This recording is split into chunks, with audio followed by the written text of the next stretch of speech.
ये जी देखें, पहले नबी सल्लल्लाहु अलैहि वसल्लम इधर मुँह करके मस्जिद अक्सा की तरफ नमाज़ पढ़ रहे थे। अभी ये बंद है, देखें ये निशान देखें। और उसी तरह देख लें, उसी तरह भी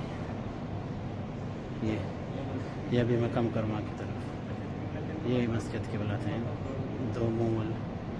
दो किबलों वाली मस्जिद, जहाँ पे नबी सल्लल्लाहु अलैहि वसल्लम नमाज के दौरान जो है ना किबला चेंज किया है, अभी मक्का की तरफ किया है।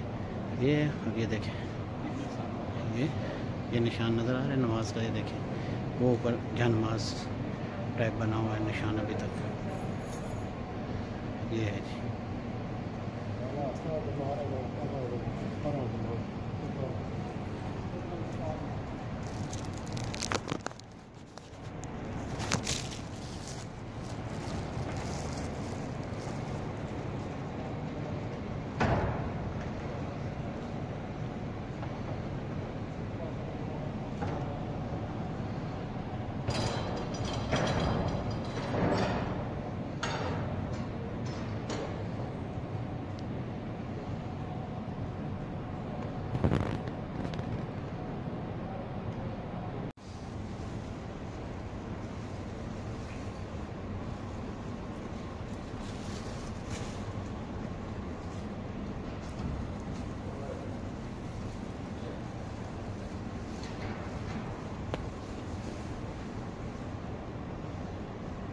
ये जो भी किबला हैं, जो अभी मस्जिद है ना, अभी देखें किबला, अभी ये इमाम साहब की, अभी जो मक्का मुकर्रमा में जो किबला है ना, अभी उधर है।